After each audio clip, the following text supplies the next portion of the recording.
mapemo la musa elika ya mitema ya batoe biso tobelemi kolukayo. Chers téléspectateurs du micro du Pasteur Bobo, partout où vous êtes à travers le monde, de vous dire bonjour ou bonsoir, ça dépend de l'heure à laquelle vous nous regardez. Nous sommes encore au bureau, on pourrait dire notre bureau de la diaspora congolaise, bureau congolais à diaspora. Nous sommes chez Je suis Peo Kassabou, présidente élue de la diaspora congolaise et puis prise du FADOR 2018. Bonjour madame, je suis Peo Kassabou. Bonjour pasteur Bobo. Comment vous portez? Ça va bien. Le travail évolue favorablement. Merci. Aussitôt élu, bien installé, moi Justine. Oui, nous avons donc entamé nos consultations et d'abord nous étions au cœur de Bruxelles et maintenant nous sommes un tout petit peu dans la périphérie où nous terminons les consultations pour constituer le gouvernement qui sortira dans quelques jours. Donc oui, nous sommes ici dans un quartier qui est tout à fait agréable et propice au travail sérieux. Votre bureau dépasse un peu certaines ambassades de la République démocratique du Congo. J'ai dit certains. Les gens se posent des questions. Est-ce que vous avez reçu beaucoup d'argent installé comme ambassadeur? Mais ici, c'est de la diaspora congolaise. On vous suit, maman. Mais vous savez, lorsqu'on croit en ce qu'on fait et lorsqu'on bénéficie de la confiance du peuple, on fournit des efforts pour être à la hauteur. Je pense que le Congo est un grand pays. Nous ne devons pas rester sur des images négatives. Le Congo est un très grand pays. Le Congo est un pays qui a une légitimité à faire valoir. Et donc, il fallait aussi que l'image de la République démocratique du Congo se reflète dans le travail que nous sommes en train de faire ici. Et j'espère évidemment que le rayonnement que nous allons engager et que nous allons répandre pourra aussi encourager tous nos compatriotes qui sont encore dubitatifs, qui sont encore dans l'expectative, de bien comprendre qu'il s'agit de leur affaire, il s'agit de résoudre les problèmes de la diaspora et surtout il faut reconquérir la dignité du peuple congolais, restaurer en tout cas celle-ci. Le processus électoral au niveau du pays avance, mais les gens se posent des questions. Peut-être vous avez déjà répondu à plusieurs lors de nos émissions, mais aujourd'hui, c'est toujours bien de les rappeler pourquoi beaucoup de leaders, de vrais leaders congolais sont absents. Pourquoi êtes-vous vous-même absente? Pourquoi il n'y a pas de femmes parmi les 19 restés, aucune femme. Mais vous êtes là, vous combattez. C'est pour ça. Mais vous savez,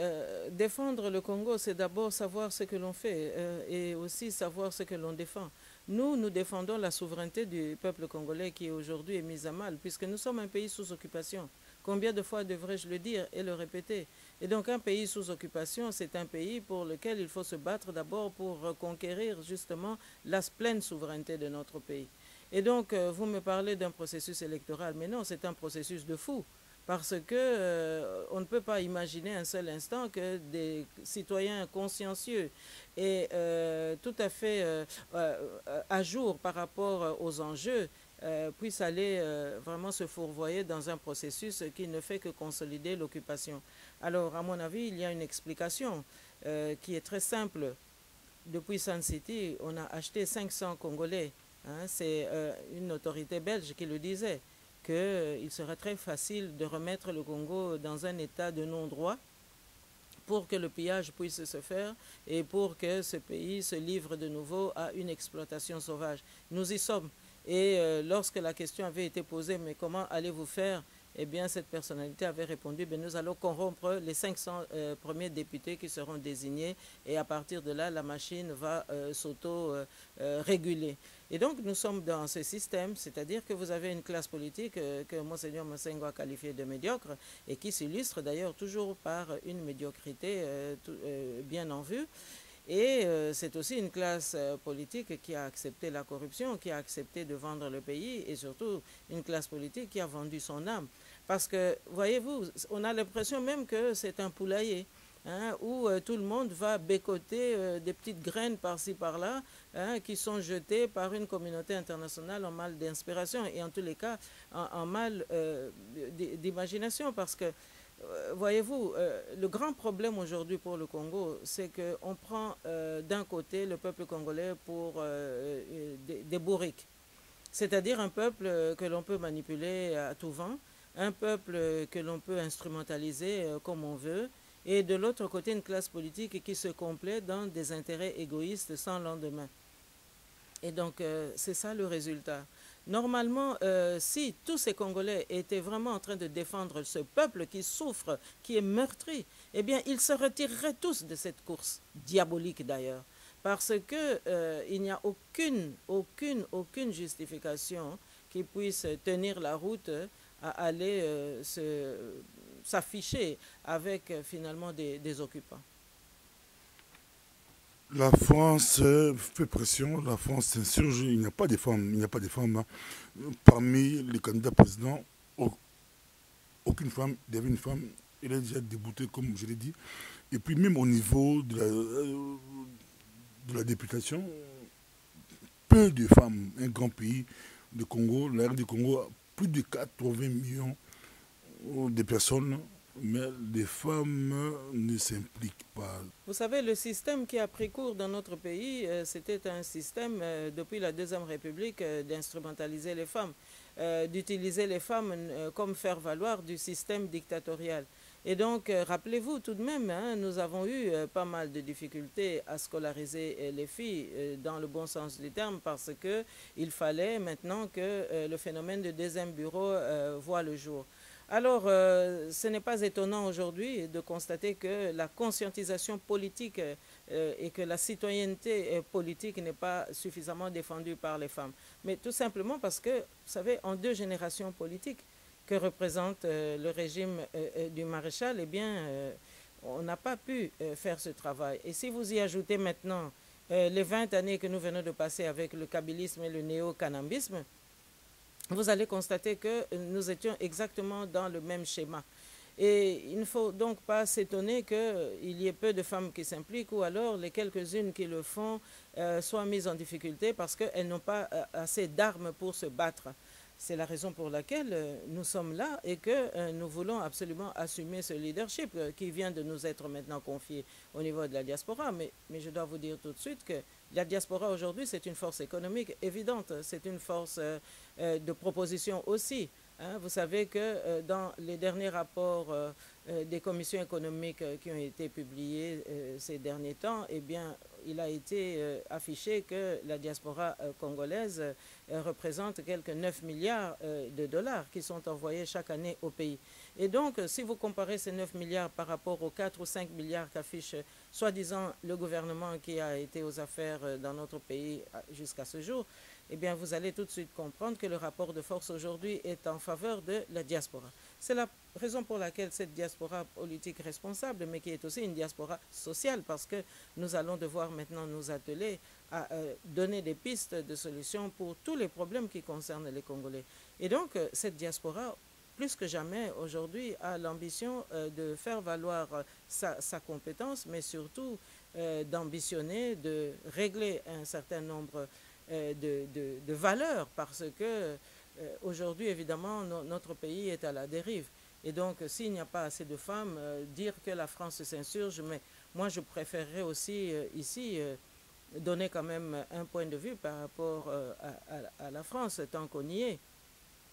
C'est quand même la France qui s'est tue pendant toutes ces années, alors qu'on massacrait des milliers et des milliers de femmes. Aujourd'hui, nous avons pratiquement entre 10 et 12 millions de morts. Et parmi ces 10 et 12 millions de morts, il y a certainement 65% de victimes qui sont soit des femmes, soit des grands-mères, soit des filles ou des jeunes filles. Alors, on n'a pas vu la communauté internationale au premier rang desquelles la France se serait levée pour venir défendre les femmes congolaises. Alors, s'étonner aujourd'hui, alors que cette même France s'apprête à cautionner la candidature d'une femme complice du génocide infligé au peuple congolais par M. Kagame à la tête de la francophonie demain, mais nous sommes vraiment dans des contradictions qui ne s'expliquent pas. Alors, moi, j'aimerais aujourd'hui qu'on puisse se lever. Et d'ailleurs, vous avez été témoin que j'ai reçu une délégation de femmes congolaises aujourd'hui. Eh bien, nous allons nous lever parce qu'on ne peut pas continuer à instrumentaliser notre pays, parce qu'il faut récompenser Kagame du pillage qui a eu lieu dans notre pays en nommant vraiment une de ses ministres à la tête de la francophonie pour venir encore mieux, et j'invente le mot s'il devait en être ainsi, pour mieux génocider encore le peuple congolais. Parce qu'aujourd'hui, il faut savoir que l'Organisation internationale de la francophonie n'est plus l'outil culturel que l'on croyait au début, mais c'est devenu un instrument politique. Alors, c'est pour des raisons politiques qu'on voudrait maintenant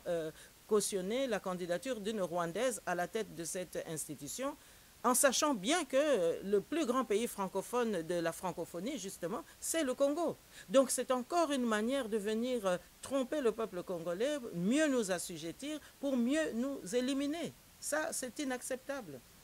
On va y revenir. Moi, je ne sais pas pourquoi. Depuis que Kabila a déclaré, on lui a demandé de dire clairement adieu à la SADC. Lui, il a préféré dire au revoir et à très bientôt. À très bientôt. Donc,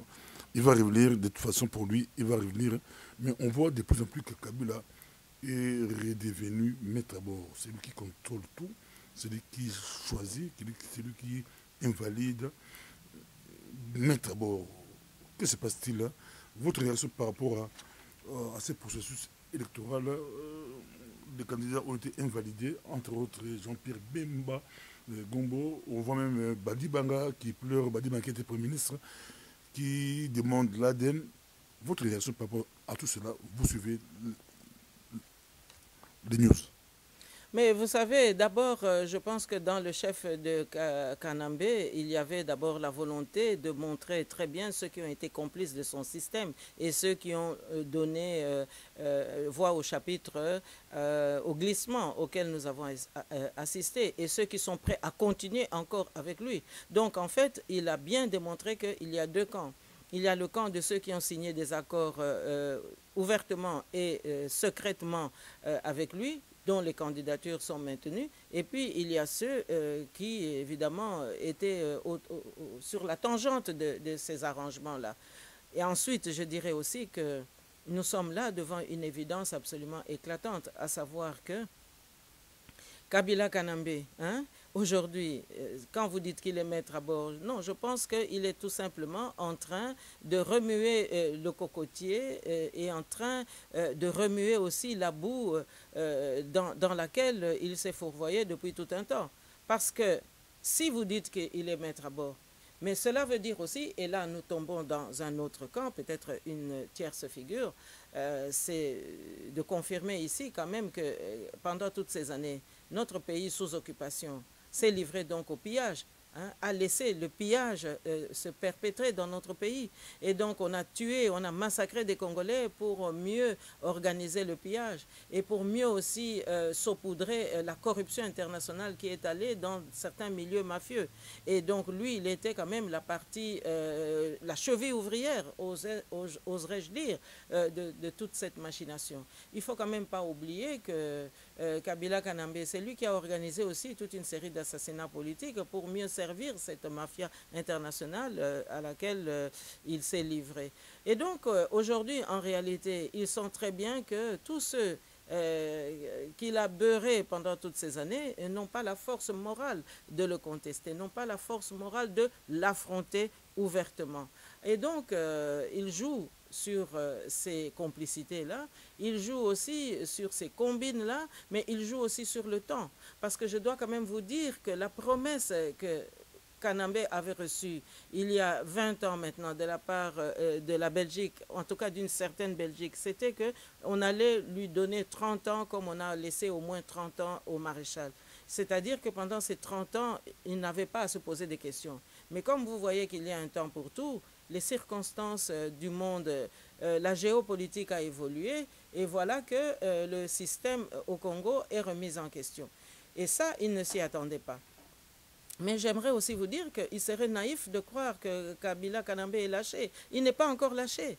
je préfère quand même vous le dire, les complicités ont été très très loin, ont été très profondes. Figurez-vous qu'il y avait quand même des personnalités au sein de la communauté internationale qui avaient des maîtresses tutsis. Et c'est cette politique-là du chevet, c'est cette politique-là de l'oreiller qui a prévalu pour que nous en soyons là. Parce qu'on a vraiment sacrifié le Congo, on a sacrifié le peuple congolais. Et donc, regardez un peu comment les Congolais sont maltraités. Et mon devoir aussi, comme président de la diaspora, sera de veiller à ce que la dignité du peuple congolais soit restaurée. Que s'il y a des difficultés, par exemple pour les problèmes d'immigration, mais qu'on traite les Congolais dignement. Or, aujourd'hui, nous sommes loin du compte. Et tout ça, pourquoi? Parce qu'on a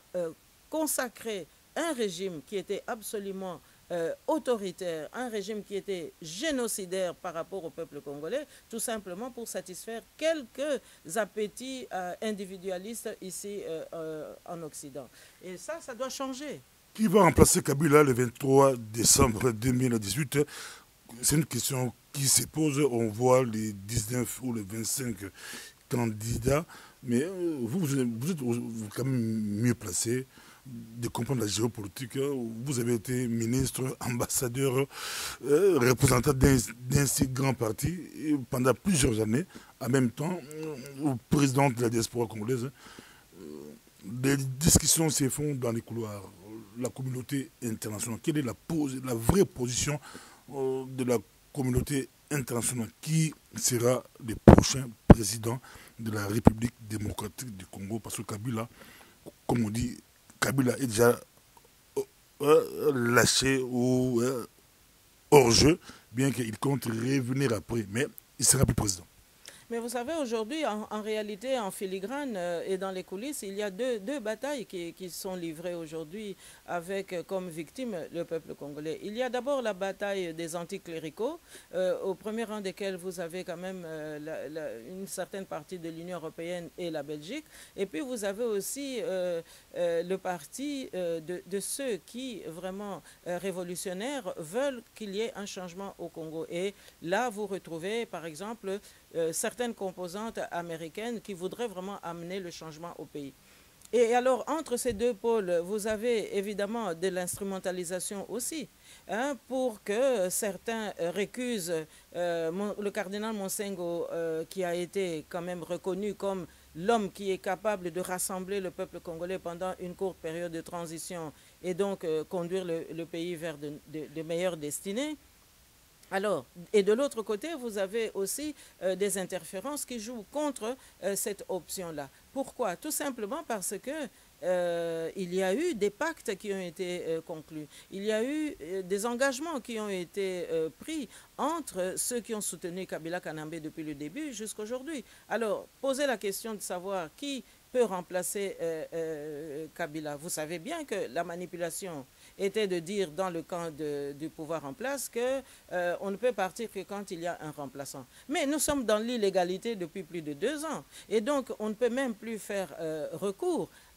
aux articles de la Constitution. Et donc, c'est un rapport de force. Et ce rapport de force a été résolu par un grand nombre de Congolais qui ont considéré qu'il est temps maintenant qu'on trouve un administrateur. Et moi, je pense que c'était quand même une solution et que c'est une solution toujours qui peut nous apaiser et qui peut au moins permettre au Congo de résoudre les problèmes les plus importants. Alors, d'un côté, les anticléricaux, notamment la Belgique, qui récusent le cardinal Monsengo sous prétexte qu'il est soumis au Vatican, mais de l'autre côté, cette même Belgique ou cette même communauté internationale a toujours été prête pour appeler la CENCO, donc la conférence épiscopale du Congo, pour réguler quelques dialogues. Donc, ou bien on combat l'Église catholique de bout en bout, et alors on récuse tout ce qui est chrétien, ou alors on prend un certain nombre de curés ou d'abbés qui viennent de la conférence épiscopale, tout simplement parce qu'on les a corrompus aussi, et qu'ils sont allogés à la même enseigne que tous ceux qui acceptent la corruption d'un ancien gouverneur du Katanga ou bien d'une certaine communauté internationale sous le couvert de certaines ONG. Donc c'est un peu ça. Nous sommes ici en train d'assister à un débat d'hypocrite, un débat très très cynique et personne ne s'occupe du sort du peuple congolais. Donc, pour me résumer, il y a d'un côté ceux qui récusent l'administrateur que les Congolais se sont donné dans une élection tout à fait franche et tout à fait claire et tout à fait admise. Et puis, de l'autre côté, le cardinal Monsengo, et d'autres qui, tout en récusant le cardinal Monsengo pour les défauts que j'ai évoqués il y a un instant, acceptent qu'on aille encore dans des dialogues à n'en plus finir avec des abbés. Des abbés qui hiérarchiquement sont sous l'autorité du cardinal, mais à qui on voudrait donner des rôles prépondérants parce que tout simplement, ils peuvent donner la caution d'une bonne conscience, comme c'est un pays où on prie beaucoup. Mais moi, je vous dis que tout cela, nous devons absolument mettre cela hors jeu. Parce qu'aujourd'hui, nous, en tous les cas, en tant que diaspora, nous allons assumer nos responsabilités et le gouvernement qui va sortir, c'est un gouvernement qui va vraiment poser les vrais problèmes et qui va aussi se comporter comme tel. Parce qu'il n'y a pas aujourd'hui de solution sur place. On vous l'a dit, il y a beaucoup trop de médiocrité localement. Regardez, des gens qui savent très bien que Kabila Kanambe est un étranger, mais qui ont accepté d'assumer des rôles régaliens, c'est-à-dire d'être des premiers ministres. Et subitement, aujourd'hui, ils découvrent que, tiens, il faudrait même exiger l'ADN d'un chef qu'ils ont servi, alors qu'ils savaient très bien qu'il était étranger. Donc ça vous montre que nous avons des inconscients qui ont géré le pays, ou qui ont prétendu gérer le pays. Nous avons donc des irresponsables. Alors on ne peut plus continuer avec une telle situation. Votre gouvernement sort quand et comment vous allez mener vos actions? Quelle direction? Mais vous savez que nous allons publier le gouvernement dans quelques jours et nous allons donner justement la communication quant à la vision et quant à la politique que nous allons suivre. Et donc je demande quelques jours de patience tout simplement. Cela sera fait. En tous les cas, cette rentrée sera aussi la rentrée du gouvernement de la diaspora congolaise. Oui. Politicien na biso baza na difficulté makasi mikolo ba difficulté makasi makamoteli élection baza ko valider bango Kabila za ko écarter ninga dini baza na position mo difficile mais bino on dirait boza ko appuyer bango te bino on dirait bozo sepeda bolobi to pekisa bango bayo kakate to pekisa ki bango bazo kakate ba simbi moto bazika ce que mon na yo ndiko na ziki moto o kolongole ka libuko la moto ata ko kyote mama juste pour que ça vous bandi ko la biso la difficulté grave, bah côté processus, mais bah côté très direction au Kende, bah comprendre que bah la carte direction ça m'a boulot, c'est beaucoup ça tout est beau dérailler en beau sunga bango, na pas seulement.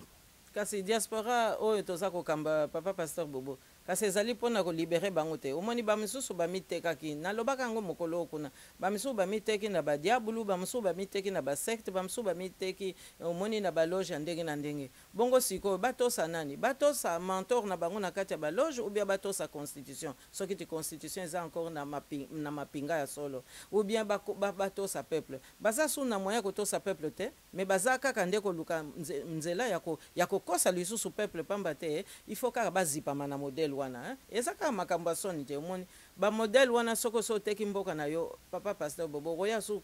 kozwa makasi ndenge nini mpona kolimbola yango okomi kaka kobeta kaka lokuta ntango nyonso pamba te oza na ndenge mosusu akosala te yango na biso tozoloba na bozoba wana nyonso tu na kibolole wana nyonso tu esengelaki bazala na mwa humilité mpona koyoka biso soki mpe bayokaka biso banda kala bazalaka mpe na inclusivité ndenge tolobaka ya bosangani ya bacourant nyonso mbele manso oyo emonani te omoni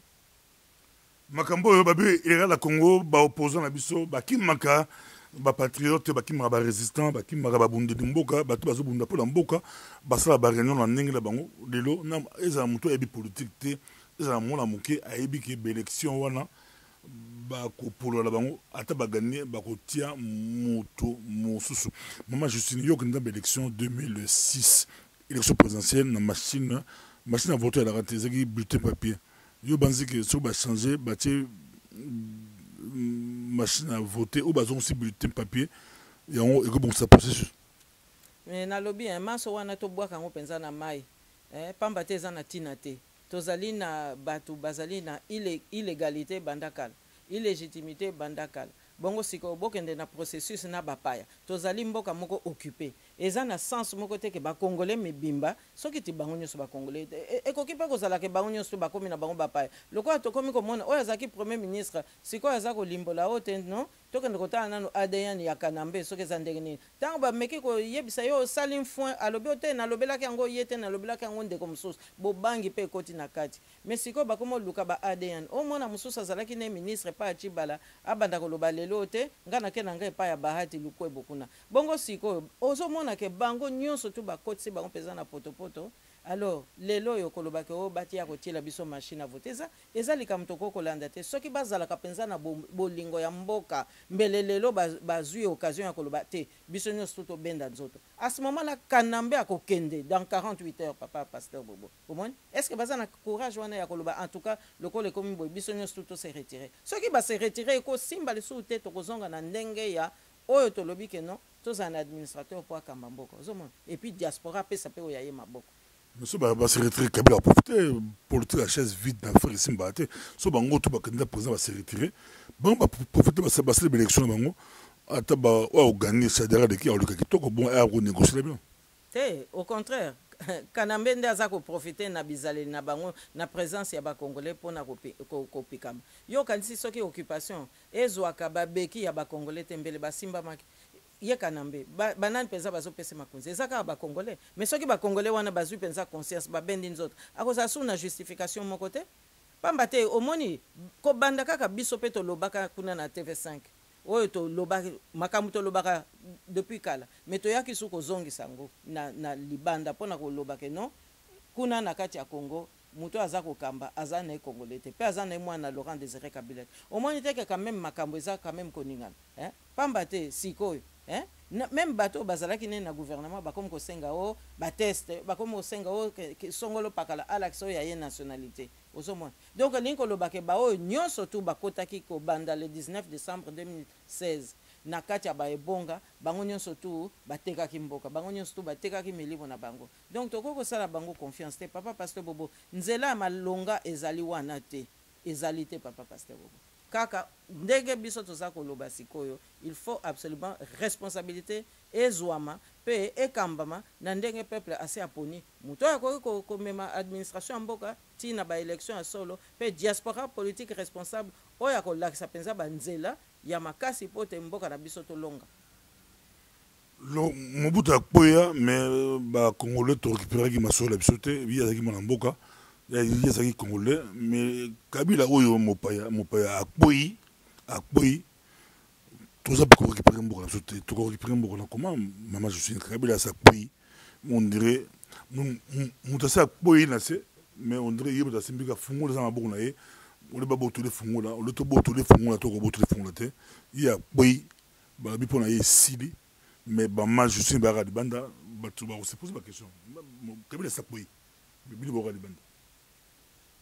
Mais papa pasteur Bobo moni te mobulu eza kowuta kaka na ndenge makambo eza kotangama na Kinshasa yo moni penza ba intellectuel mobimba parce que na kati ya ba candidat oyo to moni kala te awa mikolo eleki bato mayele pe baza na kati mais okoki komi tuna te ndenge nini bato mayele bakendaki komi kotisa na kati ya libulu wana na 2006 solo makambo ya ba machine ezalaki te kasi lokuta ezalaki pe kaka papa pasteur Bobo effort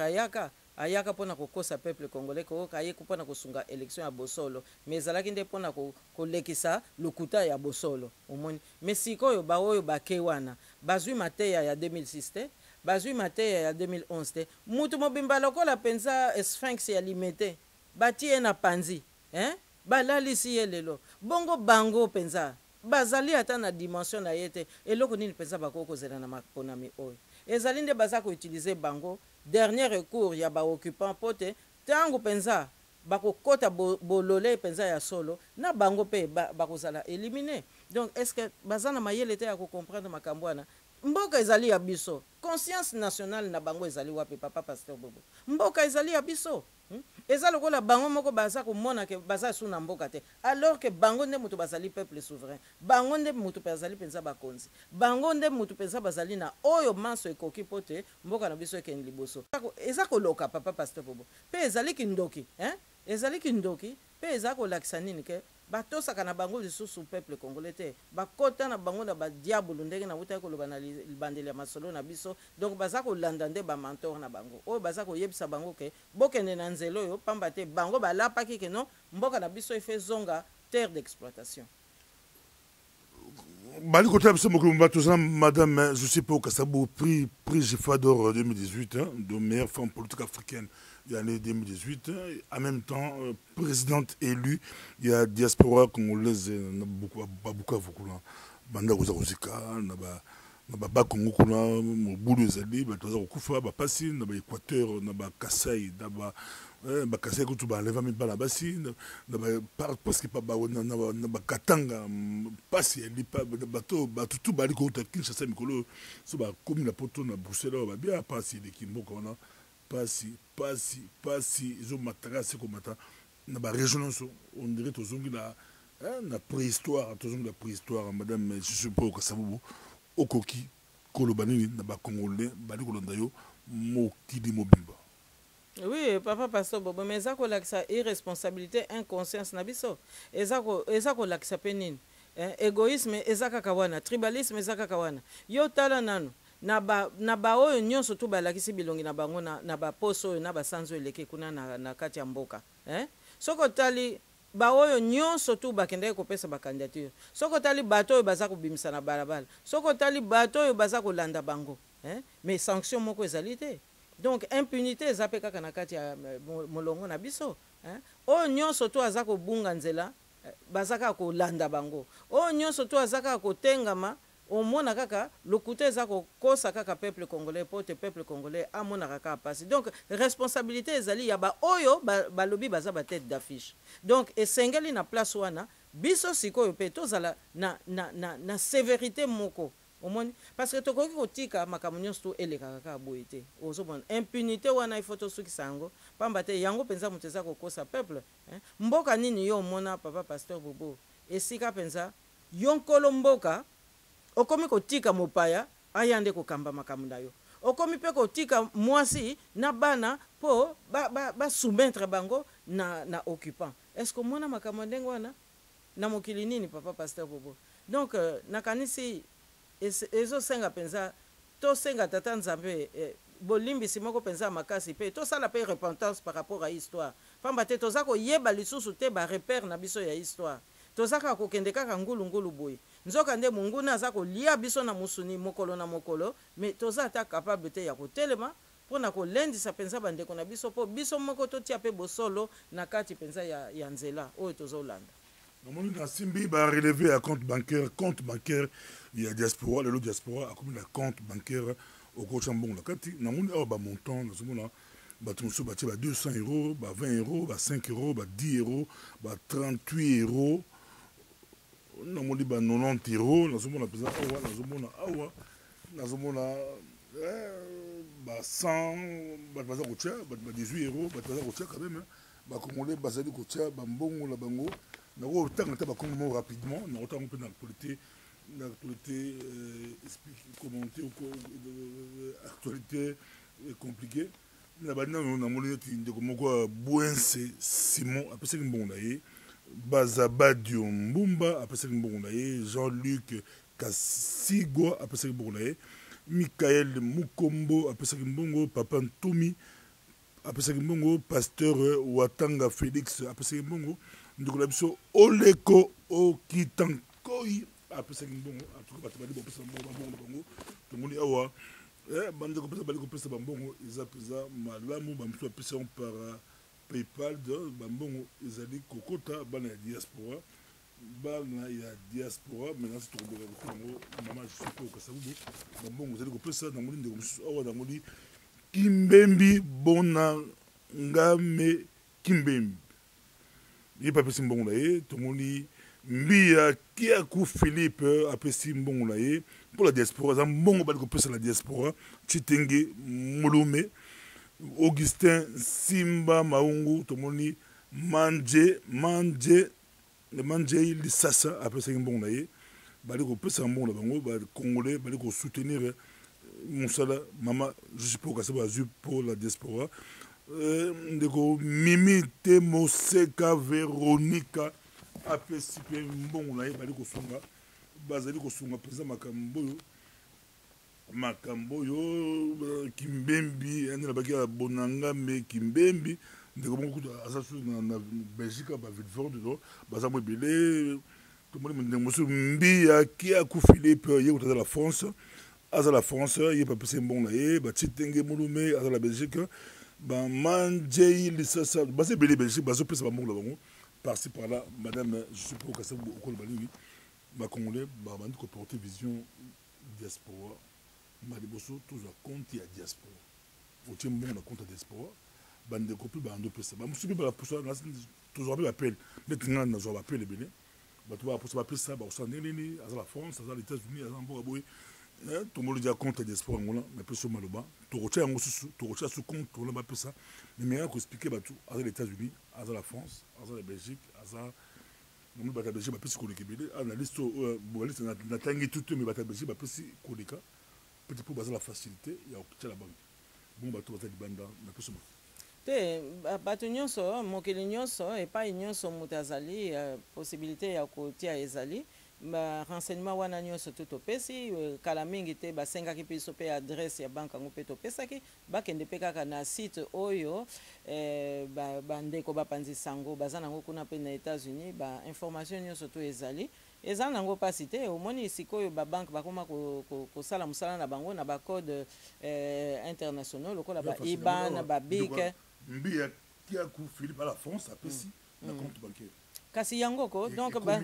ekomi mpe ekoti yango wana d'abord il faut mpe topesa nano losako na bandeko wana oyo balakisi exemple oyo mpe bafungoli nzela ndenge kaka toyebisaki bango oyo aza na pata apesi oyo aza na zomi apesi oyo aza mpe na tuku mibale apesi donc tokotala te ke oyo apesi moke oyo apesi mingi pamba te tozoloba makambo ya bosolo tozoloba mpe makambo ya bomoko donc mutu na mutu na oyo ye aza nango makoki aza nango koya kopesa nde yango wana eya kotombola mpenza mosala na biso donc nazopesa bango nanu longonia mpe nazopesa bango botondi mingi pamba te baza kofungola nzela kasi naza mpe kolendisa bango mpo balemba te pamba te botala kaka yo moko obuti kokumisa biso place oyo biso tozali bureau ya malonga boye eza kosenga mpe to entretenir yango eza kosenga mpe to simba yango eza kosenga mpe to batela yango manso wana eza kosenga makoki eza mpe kosenga nini mosala oyo toza kosala lobilobi mikanda ekobanda kobima lobilobi kotambola mpe ekozanga te yo moko oyebi toza na banzela mwa mingi eza kofungwama mpo te tokende mpenza kolendisa bandeko na biso mpo diaspora mpenza azwa leadership ya malamu azwa mpe restauration ya dignité na ye na ndenge moko ekoki donc mutu nyonso akoki kotia mbongo toza mpe kosenga bandeko na biso baoyo baza nanu kolanda na musika na ndenge otangi wana tokobanda kosala compte rendu ntango mpe gouvernement ekobima gouvernement mpe akozala na chargé de finance donc manso wana clarification wana nyonso to ekoya kasi eloko kaka ngai na kosenga bandeko na biso ntango mosusu fonctionnement na amerika ekoki kozala ndenge moko te na europa ntango mosusu basystème bancaire na poto bazalaka mpe na basystème na bango ya sécurité alors ntango mosusu na poto oyo ya amerika to ya canada okoki kokanisa te kosenga service boye ekoki peut-être kozala ndenge wana pamba te na amerika basalaka ndenge wana donc eloko kaka tokosenga ke bato nyonso bazala kaka na patience ke tokopesaka bango compte rendu régulièrement mais bayebaka mpe ke mikili na mikili mboka na mboka géopolitique moto etindi bango baza na basystème bango ya sécurité oyo mpe bango batosaka pamba te babangaka mpe mingi terrorisme eya kokota eya kotia mpenza zolo na kati ya makambo na bango donc banke nyonso aza na ndenge na ye ya kosécurize bacompte mais na ndenge yo moko omoni biso tolobi tondimi exercice wana ya transparence tondimi mpenza exercice wana ya koya korendre compte mpe ekala te ntango mosala ekobanda kokende moke moke ekozala mpe ntango mosusu baœuvre mosusu oyo ebanda kosalama mpe badéfense mosusu ya bacongolais puisque tozwaki visite moko bafamille moko bayaki po te to défendre bango socialement donc misala wana même ata eza mpenza spécialité na biso ya liboso te mais tokoki mpe kotika bacongolais oyo baza na mpasi na pembeni te donc solution ekozwama toujours mpona koyamba moto nyonso oyo akoya kotala biso donc toza kosenga vraiment bandeko nyonso batia loboko na poche po te mokende ekende liboso réussite ekozala ya mama Justine kaka te réussite ekozala ya peuple congolais mobimba toza na yo bali kotala biso mokili mobimba ezali Justine mpe okasavubu nasi ne alobi transparence yali aza mpenza mona ya kasavubu transparence ndenge kosala te nakotaka bamonto ya leo mais na beaucoup temps ba mutu ba pesi autant pour ba mutu ba pesi belé ba mutu ba pesi muke to bi nous serait important pour ça attendre ande ba pesi 1000 bon on va pesi 5 euros mutu pesi 5 euros il fallait boyer bisanga na la pesi temps pour on va pesi 200 pourquoi bossam busina ils a bossam busate ils a lango que à to pesi muke et côté c'est bon on pesi belé c'est bon sur yo 5 biso to tanga kombola yo kinga pesi ki autant to tanga kombola mais to garder ngo ils a lango secret mais sur lingi non na pesa mbongo nanga na pesa na yeba na pesa ki autant to tanga baza ko pesa mais ils ont malamu pesa pour la diaspora congolaise aux États-Unis d'Amérique aux appelle le parlement britannique sur ba congolais musu ba yo na ba posa musu ba lingaka sur place ba pesa cette équipe nous aux prêt et récolter mbongo na sur yo commune na aux Angleterre na octobre aux Angleterre et puis aux appelle octobre aux États-Unis na Californie aux Californie mais comment ça sera plus facile bon comme tout le monde est sur place tu as la cotisation la biso ngo to pesi et quand là-bas équipe nous aux après mais oui mais en tout cas oya kozala ministre à finance a accompagner biso ça c'est clair donc tokozala na manso oyo koki pona ko sécuriser ba élan nyonso ya solidarité oyo ko salama problème ezalité donc toko sepela kutu ke bande ko baya ko kuta biso mais ministre à finance akozala na biso elongo oui certainement donc désormais ba voyage na au sala plus facile ba tu peux ba ko ya ba mbongo bango ba ko collecter ngo et kota na trésor ya diaspora absolument donc c'est tout à fait clair nous sommes réceptifs et nzela nyonso ezali manso tokondima yango parce que tokoki pe ko obligé ba oyo bazali na confiance te na ba circuit mususu pour expérience ya bomoi pe ete yak alors mususu peut-être ako préférer aya kokutana na biso po te contact pe ezala po tant mususu pe souvenir ya ba parents ezana ye azana posa penza to kabola yango problème ezali te ndenge nyonso tu congolais akomona ke akoki okomisela biso mbongo na ye tokondima toko respecter mutu nyonso et puis awa tozali ko préserver pe dignité ya mutu nyonso parce que tant mususu okokozana na mboka moko obetaka tolo likolo mais makoki eza mingi te alors mutu oyo penza aza kotala yo ayeba ke opesaki 5 euros abanda koya koseka yo te biso tolingi te ba dénigrement et ekota na likambo oyo donc yango wana tolobi ke non soki mutu alingi to limbola tokolimbola mais bayeba kaka ke oyo apesi 5 euros tokotosa ye pe tokolinga ye de la même manière que oyo apesi koleka 5 euros so boleta 20 000 bapesi 5 euros 5 euros ya mbongo bila so baza bato ebele 5 c'est beaucoup d'argent aussi donc banobi ozo minimiser motu te bato tu baza important mbongo nyonso eza important tozala justi mpo kasi avu bozali kotala biso mokili mobimba toza na ye mpenza mais ozoyamba bato awa tous les jours ozosala mosala bazofuta yo te ozola salaire te mais oyaka ntongo ti pokua bato bali oyambaka bato ebele asi ozoyamba batendance nyonso bala ozoyamba na biso na maloba koto toyeba nano tosukisa ozoyamba balani chaque jour otravaille à temps plein oye mosala mpenza mosala bato bali koyeba kongo baota partout ozoyamba balani oui nazosala mosala pamba te omoni confiance ezalaka na talu te confiance ezalaka liboso bolingo confiance pe ezalaka pe nzela oyo yo oza nango mpenza ntina mpona kokamba mboka mpona pe kolakisa nzela na bandeko nyonso toza kosala mosala wana mais yango wana babengaka patriotisme ezali te ekende nanu luka mbongo bakofuta yo nini patriotisme ezali nanu ndako eza kozika sauve nanu ndako silisa moto wana bongo nde na nsima bokotala ndenge nini bokoki kovanda kasi soki tolobi tolanda nanu mbongo mbele tokoki kokota pe na ndako ya boye te po toya kosala mosala wana eza po te toza na elikya et puis il faut koyeba ke makambo mingi ya Congo lelo tata nzambe aza wana tata nzambe nde moto azolakisa biso nzela ye nde moto apesa biso mabele wana ye nde moto aza kotelemisa biso po tosala mosala oyo yango wana sikoyo na confiance na elikya oyo toza nango na epai ya tata nzambe esengeli totelema ntango ye tata nzambe alobaka na Lazare lève toi et marche est-ce que Lazare amitunaka est-ce que nakozala so na mbongo po te na sukola makolo na nga to nini nakanisi ndenge wana pe tata nzambe azolendisa biso bana na ngai peuple congolais nasi napesi bino manso sikoyo botelema bosala mosala nga nde nakoya kotia maboko na nsima aide toi le ciel t'aidera balobaka ndenge wana boye te papa pasteur bato bazana mikanda bakosala neza mo bakesio bata mikanda bato beli na poto la police a mboka oyo ko ba ko na biso ko refouler ba tout pamba bande musu ba sepeli ba ah toujours quand même président de la diaspora monto ba ko défendre ba dossier la biso pour ambassade na biso ko ko teka biso ambassade ko ça ba tenali a teka biso balé la ngombongo na tête moko mona ba pesa bango 200 € ba za ko refouler ba congolais maman je suis pour que ça vous c'est le gouvernement na yo boko s'occuper pe na biso ba toto zanga mikanda ndenge biso ba toto zanga mikanda bato bazanga mikanda bana ba congolais musu pe bazanga mikanda ba ko souffrir c'est gouvernement na yo okusunga c'est aussi bandi kusunga ekuzandeni oyebi yo moko uti koloba wa makoki ezali nanu penza ndenge esengeli te tozande kolendisa bandeko po te bapesa biso makasi po tozala na bamoyen oyo mpe tokoki kosala mosala kasi nakoki koloba mpona kozala clair spécialité na biso ezali te kokipe makambo oyo ya police boye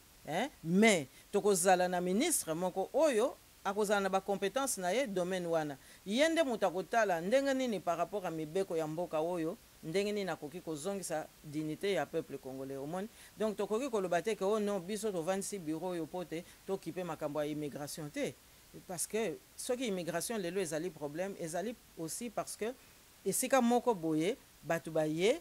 esika mosusu mpe mibeko mpe ezali esika mosusu mpe mibeko mosusu ata pe bato ya mboka oyo baza kotosa yango te yango wana mpe baproblème ezali donc biso tozali wana te mpona kobuka mibeko ya mboka oyo ezoyamba bandeko na biso mais tokoluka kaka solution mpo te bandeko na biso bayeba ata kozwa ata lite ya moko epai na biso oyo ekolakisa bango nzela ya bosolo esika ya baavoka bango moko basi bazwi mpo babongisa makambo na bango omoni tozali wana te mpona koremplacer ba autorité belge kasi tozali wana mpona kozongisa dignité ya peuple congolais po peuple congolais babanda lisusu korespecte ye ozomona nde yango wana mpenza likambo ya solo alors ozoloba na nga bandeko mingi baza na bapapier te mais tokoki mpe kobongola lisolo yango na ndenge ya biso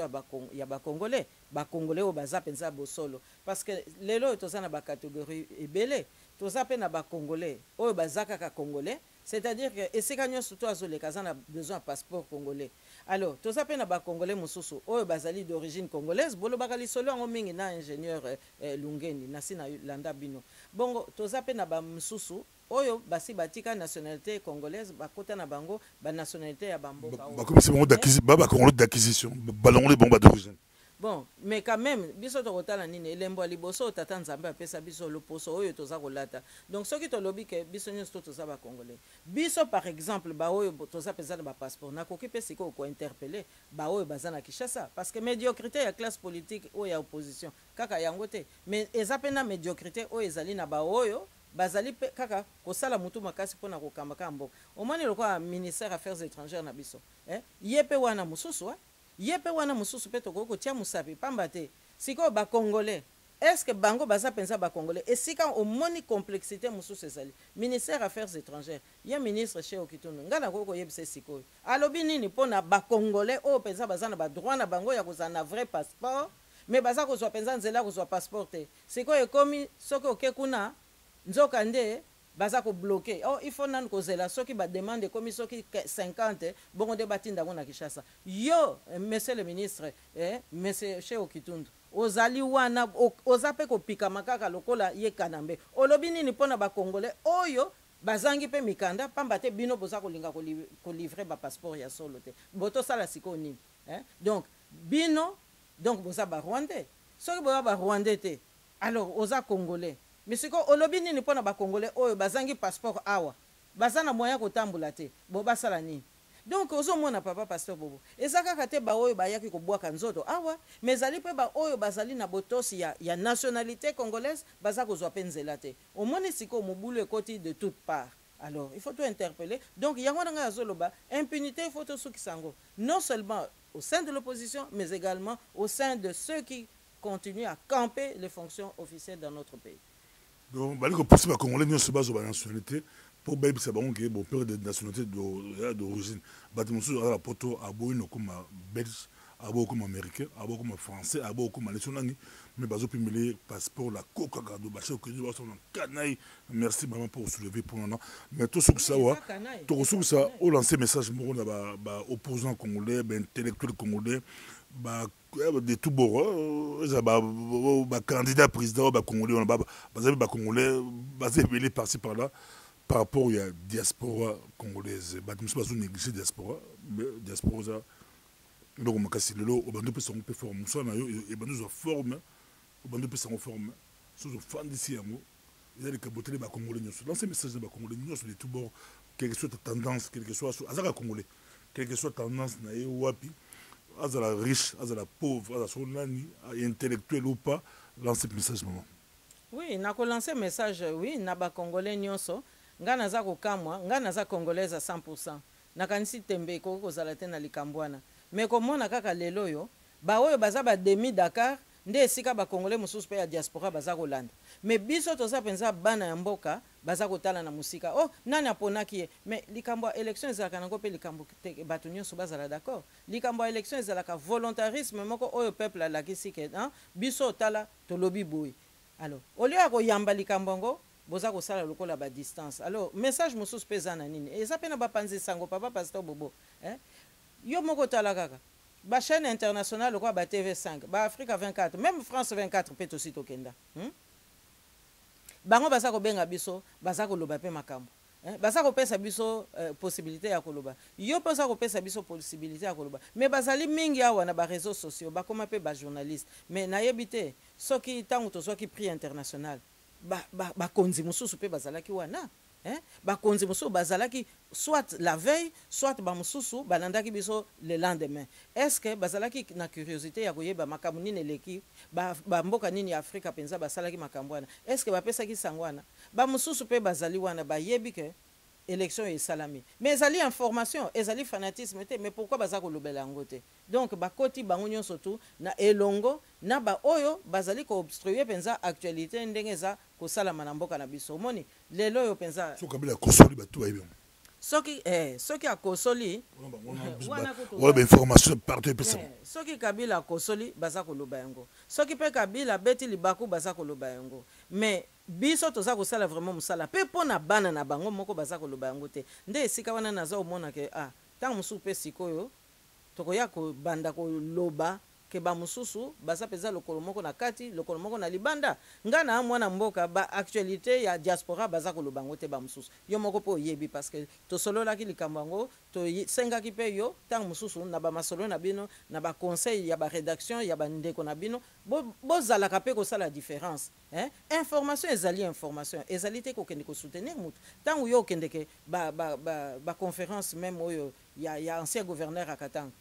batu ba yebi ke biso pe to lobaka na micro na yo mais tango ozo kende kuna oza ko kende ko luka information générale mais baninga mususu baza ko ya te ko luka information oyo zo pe setali personnalité na biso par rapport à musala toza osala donc ozo mona te baninga mususu bozo kuta na bango na ba conférence de presse mais les réseaux comme ko loba makamu na biso yo muto zo lobango mais bango bazo lobate donc place wana pe responsabilité na biso ezali engagé parce que tozo lutter pona mboka ngo kaka moko tozo lutter kaka pona bwana biso ba musu bazo mona ke net basi bazui ba contrat awa to baza ko sécurité sociale awa mais baza ko bossa na ke lobby kuna bazali ba cher akano pamba te toza ko yoka nini élimination en classe politique congolaise génocide oyo Rwanda a côté la ki yango oyo baza ko soutenir na ba belge mais esili na noté ezana bilongi ndenge na ndenge ba mususu ba okende ko ekomi kutu tozana na ikenge ozo okende na munganga tala na munganga ngo aza modèle nini parce que extrême droite pe na kimunganga pe il paraît que c'est côté bazo kebisa biso donc ba mususu bazo kansa baza ko mi batela alors que il faut pas soutenir biso po biso nyoso to mi batela biso nyoso pote to koka ko sikola mboka na biso non bakanisi ya baza na sécurité nzoka nde lobby yebuta kozala musuni oyo bako longola po bakende sala greffe mususu ailleurs sans que ya yeba ozomona donc tozana biso kaka exposé awa ozomona trafic ya ba être humain ezana ngoka na Congo te ezana ngoka te oyo ba artiste na biso bazako sala na buzoba moko boye mais ezali pe sikoyo ko tala be biso na miso moko ya pembeni papa pasteur bobo donc malamu to récupérer souveraineté na biso ba soutenir pe biso ndenge nga pe na soutenir ka bandeko na biso tant bazo sala ba initiative na bango po biso nyosto lobaka ba moko pe ba mona biso na bomoko ya état d'esprit wana. Merci beaucoup. C'est Kimbella ya madame je suis pas au Kasavu Bolandi boki nansi na kutuba média to bongsa na to ba média diaspora to bongsa aux madame et comme batakabili ba comme les sengo pepele avec sur la série ata aseka médias, tout, la publicité, dans la politique, on parle de vous, hein, en bien ou en mal, Zara, Kitoko. Donc, Bakabili, c'est pas où c'est pela, Babi, Anera, comme on est pépé, Anera, comme on sait pela, au salate, pour faire un geste, le bango. Ils ont réel la poto, mais il y a un vrai babundeli à Congo, bateau, bateau, bunda, Kitoko pour la Congo. Toi, il faut ignorer, Nameli, maman, mon Saint-Golgan, Nameli, Ekofolgan, de Tobunani. Prochainement, Zalaki, Justine, Poyo, Kassa, Vobu, tout le Bélarabo, Pispé, Batou, Bazou, Bunda, pour l'Ambouk, la Sokombazé, Bélé, la diaspora, tout le Bélarabo, entre autres, Justine Poyo, Kassa, Vobu, présidente élue, il y a diaspora congolaise. Merci.